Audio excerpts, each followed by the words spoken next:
Vale.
A mí no me metes en tus problemas.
Bien, buenas noches a todos.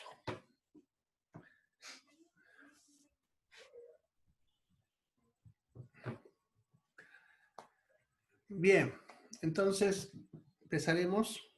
Hay una pregunta interesante ahí para ir respondiendo. Bien. Eso, así, hay que preguntar. Vamos a poner una pizarra para empezar a responder. Bien. Entonces, la primera pregunta dice, ¿cómo es la función del cuerpo cuando se operan de la vesícula? O sea, cuando están sin vesícula. Para eso hay que entender qué es lo que hace la vesícula. ¿Ya? El hígado tiene múltiples funciones, pero entre sus funciones del hígado está la de producir la bilis. ¿Ya? Vamos a dibujarnos un hígado más o menos así de nuestro hígado.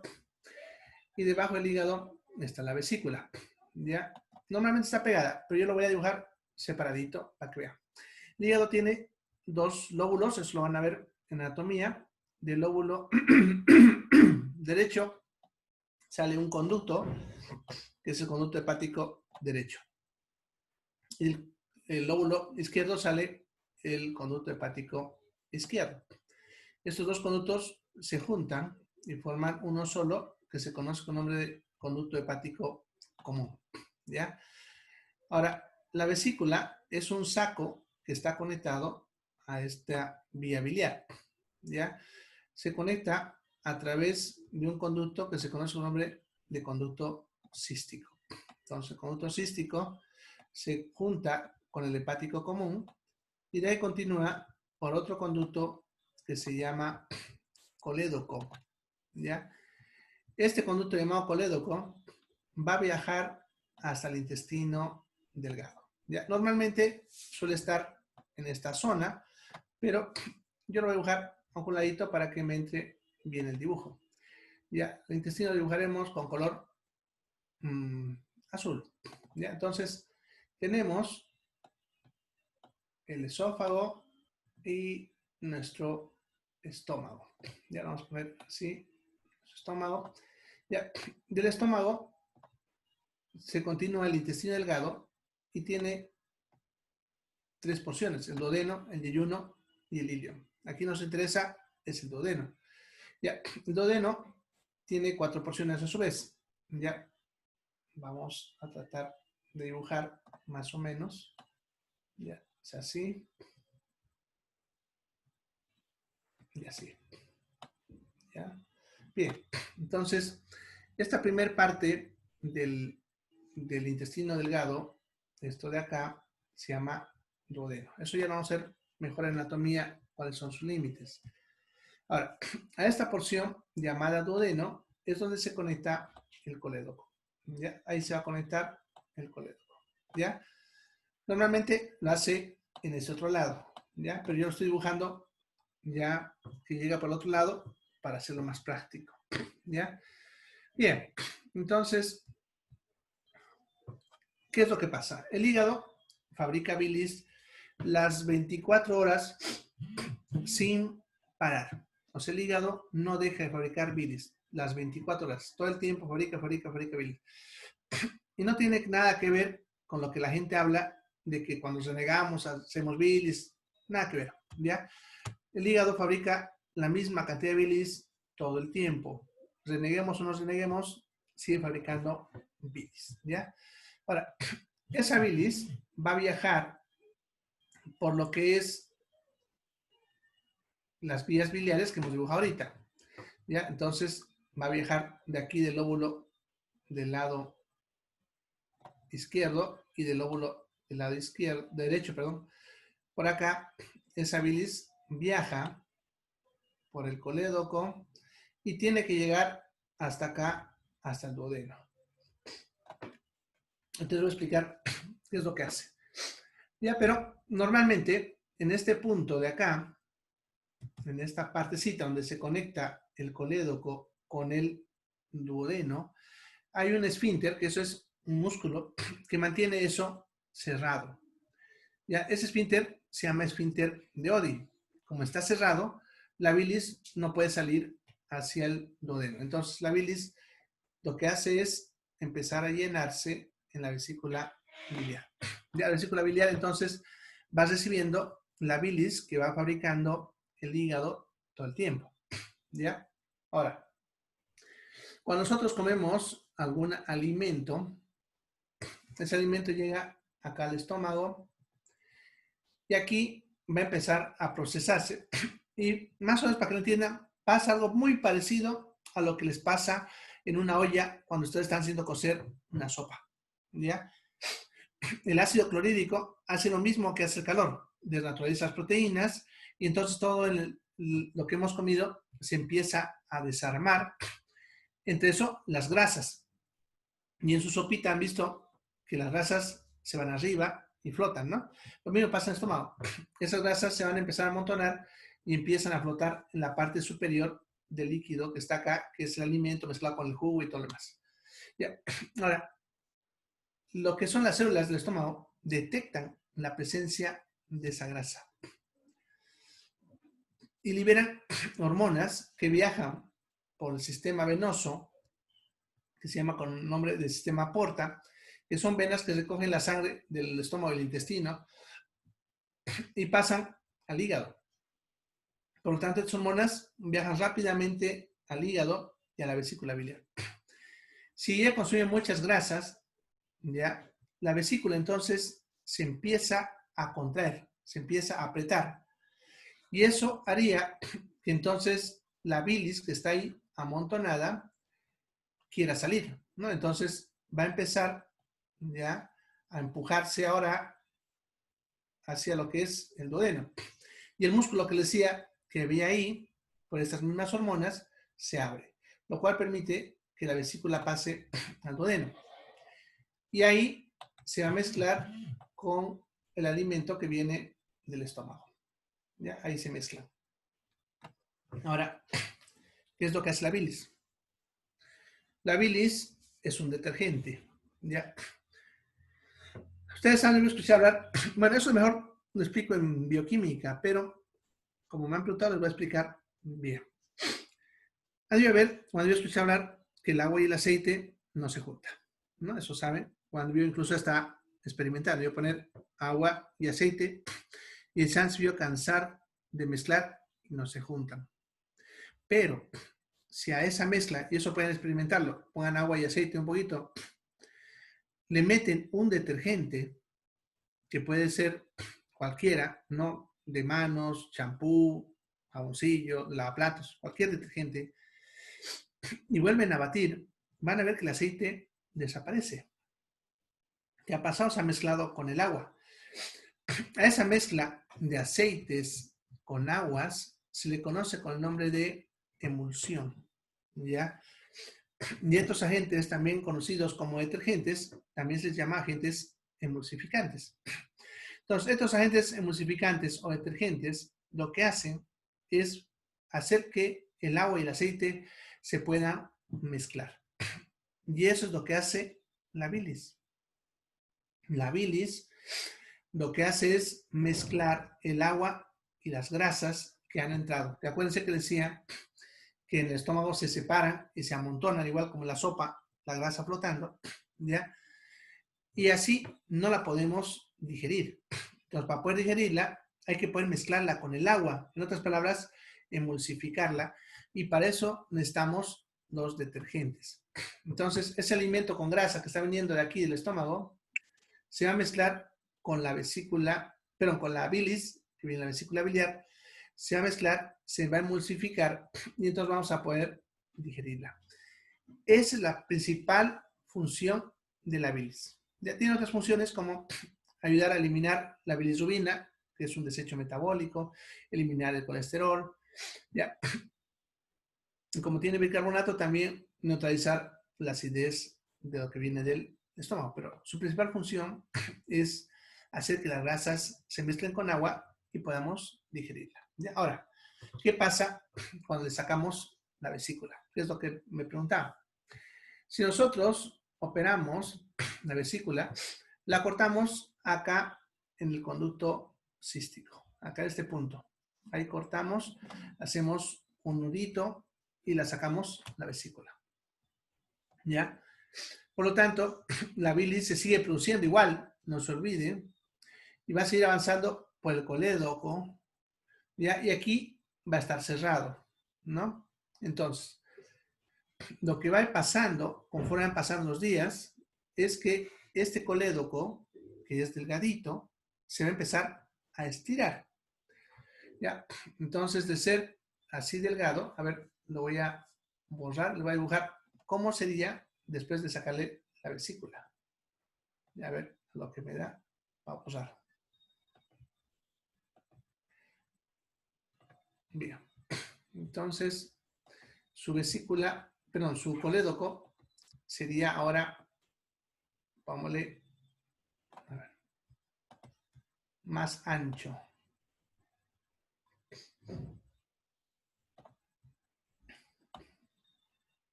Así. Se ensancharía. ¿Ya? Eso va a pasar de a poco en los siguientes días, semanas y meses después de la cirugía. ¿Ya? Entonces, ¿qué es lo que está pasando acá? Si se dan cuenta, el colédoco, al estirarse de esa manera, va a empezar a reemplazar la función de la vesícula. Ya que la función de la vesícula, lo único que hacía era guardar la bilis hasta el momento que nosotros comamos. Es lo que hacía la vesícula.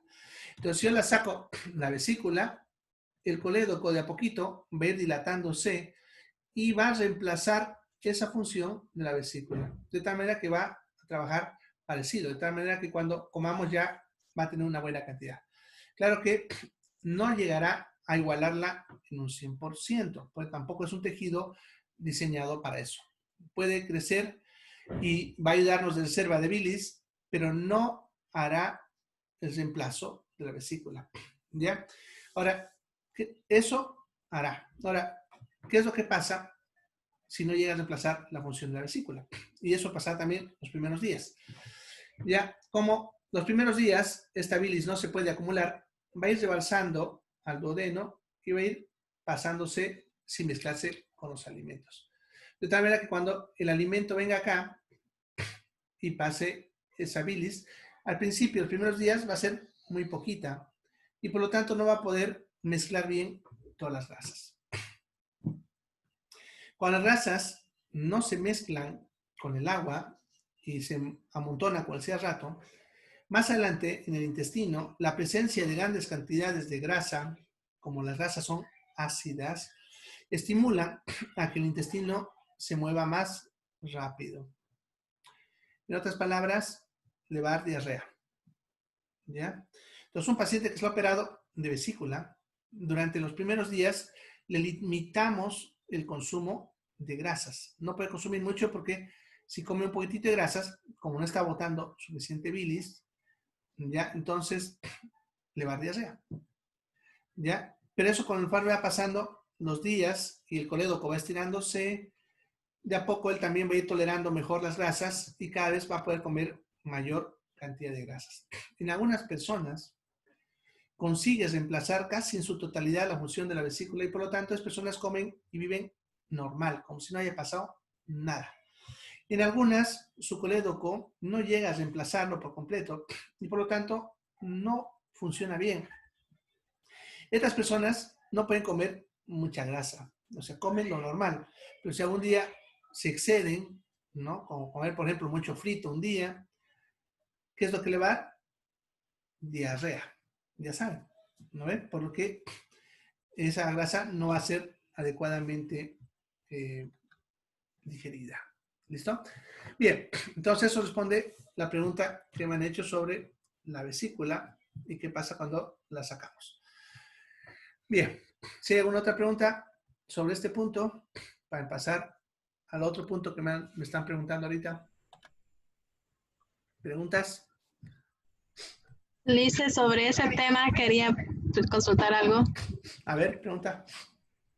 ¿Y qué pasa si afecta cuando toman bebidas alcohólicas, cuando no tienen la vesícula? O sea, si le hace daño más al organismo.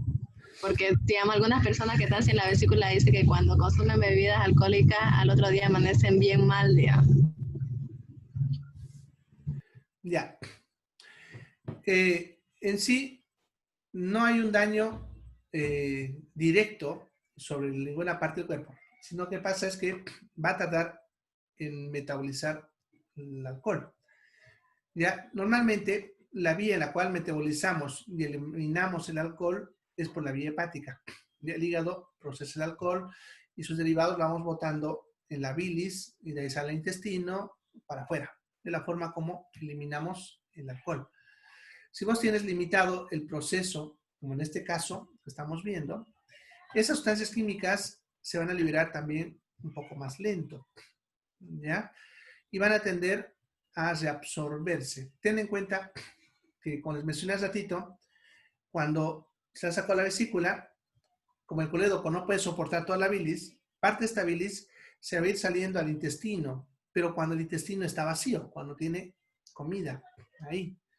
Entonces, el intestino va a absorber mayor cantidad de estas sustancias, haciendo que al cuerpo le están eliminando, porque se van a reabsorber de nuevo hacia la sangre, van a tener que volver a pasar por el hígado y otra vez salir, ¿ya? Entonces, simplemente lo que ellos tienen es la resaca famosa, con los síntomas todos, que tiene el efecto del alcohol, un poco más prolongado que una persona normal, ¿ya?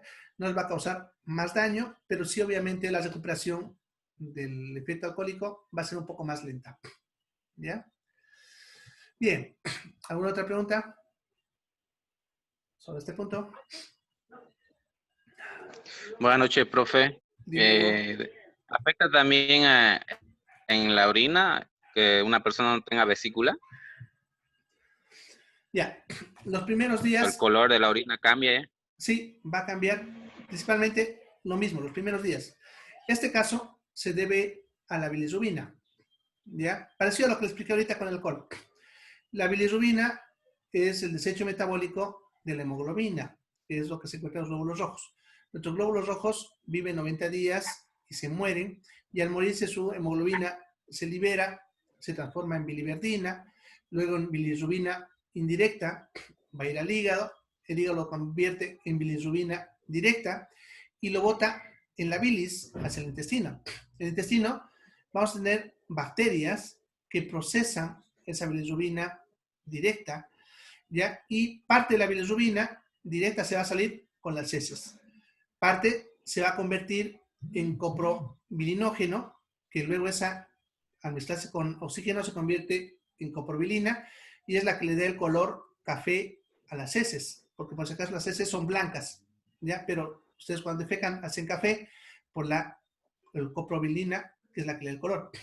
Y la tercera sustancia es el urobilinógeno, que es una sustancia derivada también de esto, que se absorbe hacia la sangre por el intestino y va a viajar al riñón y el riñón lo bota en la orina, ¿ya? Lo que es el urobilinógeno. Y en la orina, al combinarse también con oxígeno, se convierte en urobilina, que es la que le da el color a la orina. Ahora, también esa bilirrubina indirecta, parte de ella también se reabsorbe hacia la sangre, ¿ya? Y va a viajar por el hígado, pero por la sangre hacia el riñón, y el riñón lo va a botar también la orina, y también forma parte de lo que le da el color a la orina. Entonces, en la orina botamos lo que es la urobilina y la bilirrubina indirecta que se ha reabsorbido ya en parte, ¿no? Ahora, si tenemos problemas de vesícula y le hemos sacado la vesícula, va a pasar lo mismo que les hablé ahorita del alcohol. Va a estar botando constantemente a un intestino que está vacío, ¿no? Porque la idea es que esto se libere cuando la comida pase por ahí. Pero como está vacío y está botando de a poco, se va a absorber en más cantidad. Por lo tanto, una persona que ha sido operada de vesícula, los primeros días por lo menos, va a orinar un poquito más teñido, ¿ya? Pero eso va a ir reduciendo, ¿ya? De tal manera que después de un tiempo debería orinar del mismo color, ¿ya? Ahora, también hay que tener en cuenta que el color de la orina, si bien es esto el color, también depende de su concentración en la orina. Eso significa de la cantidad de agua que consuma el paciente. Si un paciente consume poca agua, aun cuando todo esté sano, su orina va a estar más teñida porque está todo más concentrado. Y si consumes más agua, va a estar más clarito, aun cuando tengas estos problemas que les he mencionado, ¿ya? Porque está menos concentrado, ¿ya? Pero sí hay un incremento de color, ¿ya? En la orina por este mecanismo que te acabo de explicar. Bien, ¿alguna otra pregunta sobre esto? ¿O hay más dudas sobre lo que acabo de explicar?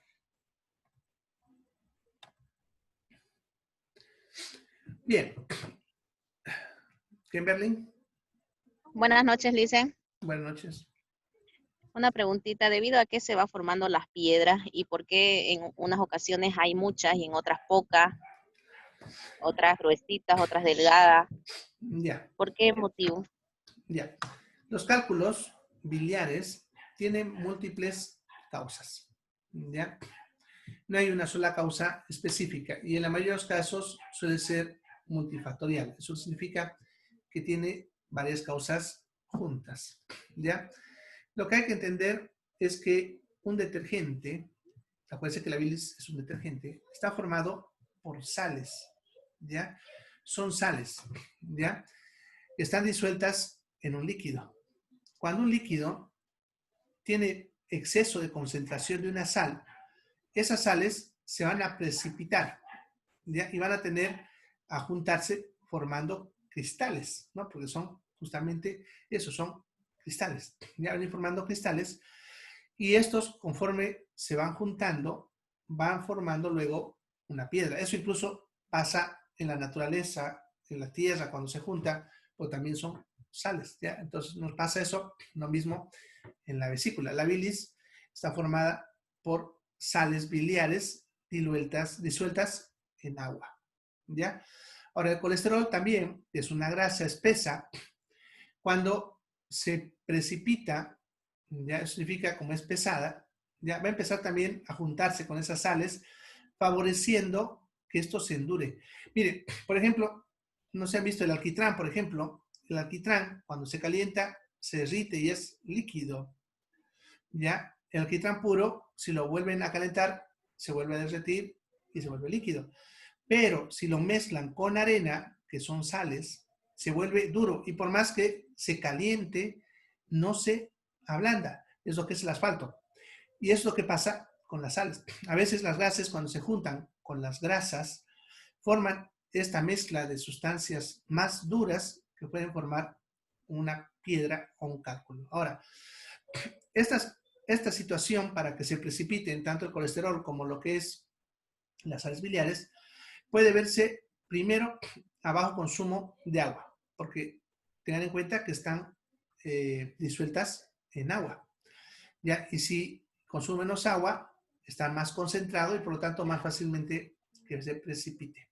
Segundo, que produzcamos, a pesar que consuman muy buena cantidad de agua, que produzcamos mucha cantidad de estas sales o del colesterol. Y eso se debe a problemas metabólicos. ¿Ya? O personas que consumen mucha cantidad de grasas, exceso. ¿Ya? Otro se puede deber a lo que son las infecciones. Se conoce que hay ciertas bacterias que pueden subir hasta la vesícula, desde el intestino. No se olviden, como les dibujé hace ratito, está conectado. Entonces las bacterias pueden subir hasta la vesícula y iniciar una reacción que inicie la formación de cálculos. ¿Ya?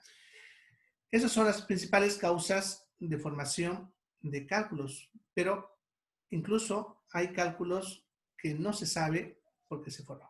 ¿Ya? En otras palabras, no conocemos. Lo que sí sabemos es para que un cálculo se forme, sin importar cuál sea la causa, tiene que formarse primero un núcleo, que es como una semilla, podemos decir, sobre la cual va creciendo los diferentes coágulos. Entonces, por ejemplo, un paciente primero, en su vesícula se forma primero el famoso barro biliar, que es cuando todo se ha sedimentado. Si esto, el hígado, perdón, la vesícula no la bota, ese barro está ahí por mucho tiempo, va a empezar a juntarse y va a empezar a formar los cálculos. El tamaño del cálculo dependerá también de muchos factores, al igual como cuando han visto que las piedritas se forman de todo tamaño, igual en la vesícula también algunas piedras tendrán mucho tiempo ya y crecerán más porque con tiempo también se van precipitando más sales y eso va aumentando el tamaño de los cálculos. Y otros puede que sean más pequeños, ¿ya? Entonces se va a originar por este motivo, ¿ya? Es origen de los cálculos biliares. Bien, ¿alguna otra pregunta? ¿A una persona mayor le puede traer consecuencias operarla de la vesícula? Bueno, en realidad, a cualquier edad siempre hay riesgo quirúrgico, ¿no? Ya, eso siempre hay que tener en cuenta. Ya, no importa la edad, tienes peligro siempre al entrar una cirugía. Si bien nosotros tratamos de reducir ese riesgo lo más posible, siempre está presente. A pesar de que hagamos todas las pruebas, estudios, esté bien sanito y todo, nos pasan cosas en quirófano, ¿ya? Sin embargo, en los extremos de la vida, estamos hablando de los niños y los ancianos, el riesgo se incrementa. En el niño pequeño, porque su cuerpo todavía tiene muchos órganos inmaduros, ya su respuesta a la infección también está limitada porque todavía no ha generado muy bien su sistema inmune. Y en la tercera edad, uno porque ya su cuerpo mismo está debilitado, sus órganos ya no responden como deberían responder, lo cual hace que sea más delicado anestesiarlos, ¿ya? Y peor si tienen enfermedades de base, que en realidad casi todas las personas por encima de los 60 tienen alguna enfermedad de base.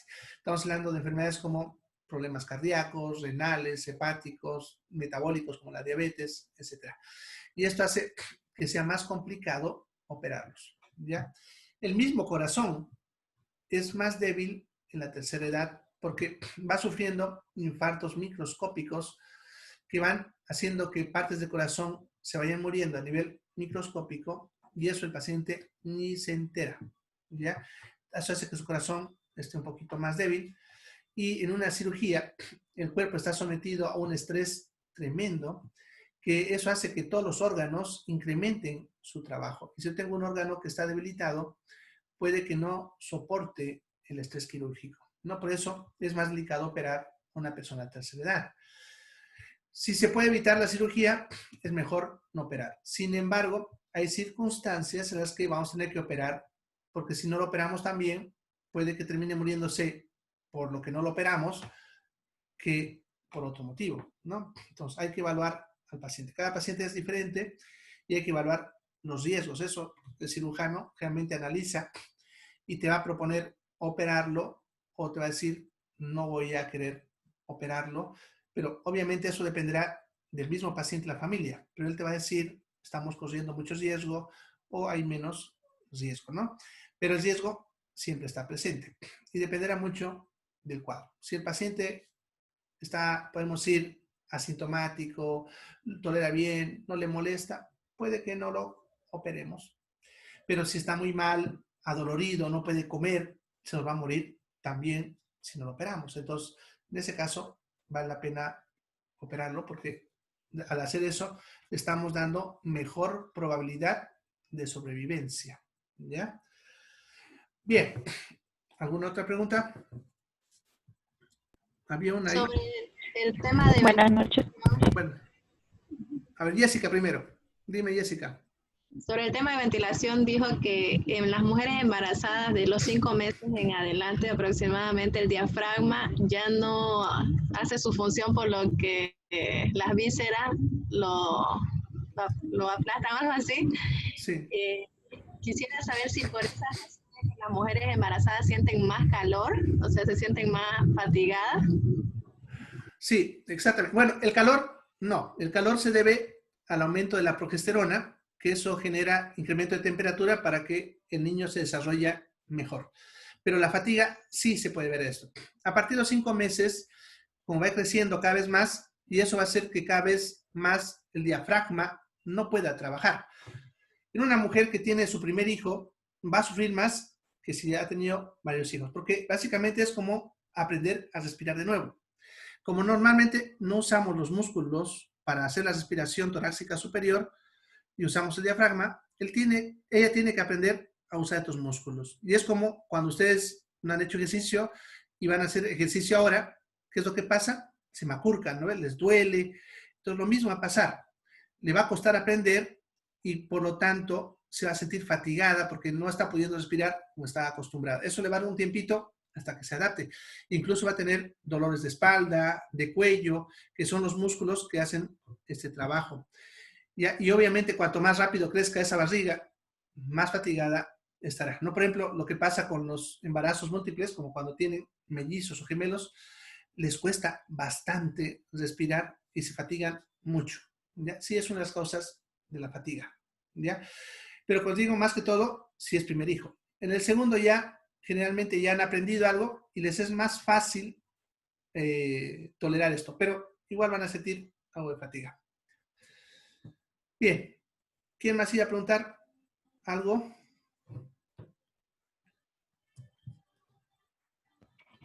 Doctor, buenas noches. Lo que yo quería preguntarle era debido a que se da reflujo normalmente en el embarazo o a veces el reflujo biliar. Ya. El reflujo es reflujo gastroesofágico. ¿Ya? Lo que pasa es que entre lo que es el esófago y lo que es el estómago, pongamos que esto es el estómago, en ese punto de unión hay un músculo que es el esfínter esofágico inferior que normalmente hace que esta parte esté cerrada. De tal manera que por más que usted se ponga, podemos decir, cabeza abajo o nos paremos de manos, el líquido de aquí al estómago no vuelva porque esto no lo deja. ¿Ya?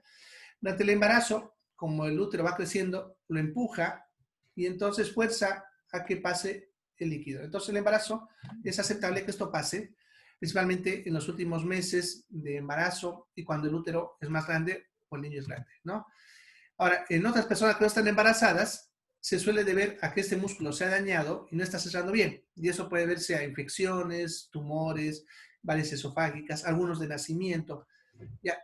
Y en ese caso, esas personas no pueden tolerar estar echadas porque ya nomás el reflujo vuelve. Para eso le podemos dar algunas drogas. En algunos casos, dependiendo de la gravedad, puede ser quirúrgico.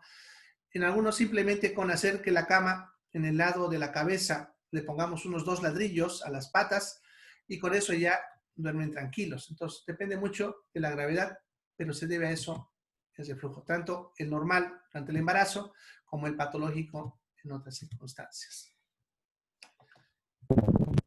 Claro, Bien. pero hay personas que normalmente suelen botar el líquido amarillo picante, que es el biliar, si no soy mal, Ya, y sí. otro que es un poco más oscurito, que es el líquido gástrico. Ya. No es normal que voten. Si están votando, algo está mal. Ya no deben votar nadie. Ahora, lo que votan no es bilis. La bilis no vuelve hasta el estómago porque han visto, se conecta en el duodeno. Lo que votamos es el ácido clorhídrico. ¿Ya? Y por eso es picante y quema. Solamente que el ácido clorhídrico tiene también un tono amarillento verdoso. Se parece a la bilis, pero diluida. Es el mismo color, pero más clarito. ¿Ya? Entonces, por eso a veces confundimos con bilis.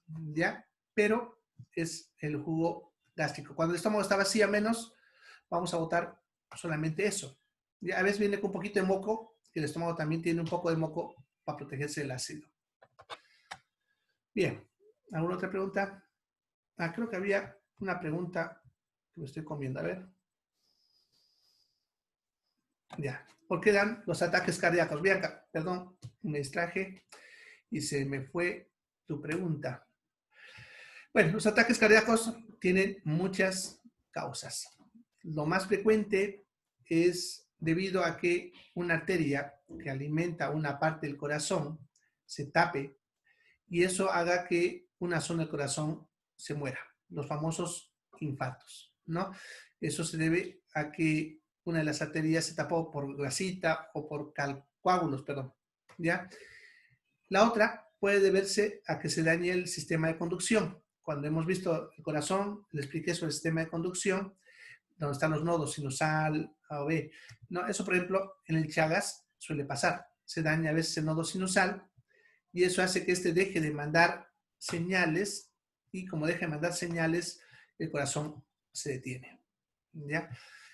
Eso es lo que puede llevar a un paro cardíaco. Ahora, hay otras causas también, como por ejemplo nutricionales. Pacientes con hipoglicemia, que se les haya bajado mucho la glucosa y por lo tanto las células musculares no quieren trabajar porque no tienen energía. Cuando el corazón late muy rápido y entra en fatiga, lo que vimos cuando hablamos de músculo. Cuando se alteran los electrolitos, sodio, potasio, calcio, que se acuerdan cuando hablamos músculo, eran necesarios para que el músculo trabaje.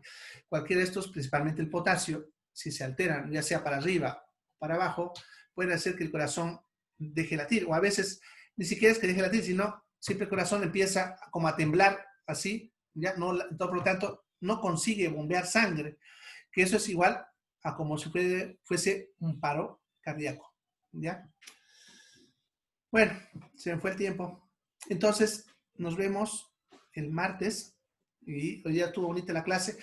Ojalá el martes sigan preguntando. Si se ha quedado una pregunta, anótensela en el Classroom o en su papel. Y el lunes, perdón, el martes la vemos. ¿Listo? Se cuidan, chicos. Que tengan buenas noches y un buen fin de semana. Ya, nos vemos el martes. Entonces, estén atentos a lo que son los cuestionarios y los videos. ¿Ya? Vayan estudiando. No se olviden que la otra semana, no me acuerdo si miércoles o jueves, véanlo en el calendario, ya es su examen, así que tienen que estar listos. ¿Ya? El martes pueden hacer muchas más preguntas y si falta de repente, les doy más tiempito. ¿Listo? Nos vemos. Chao, chao.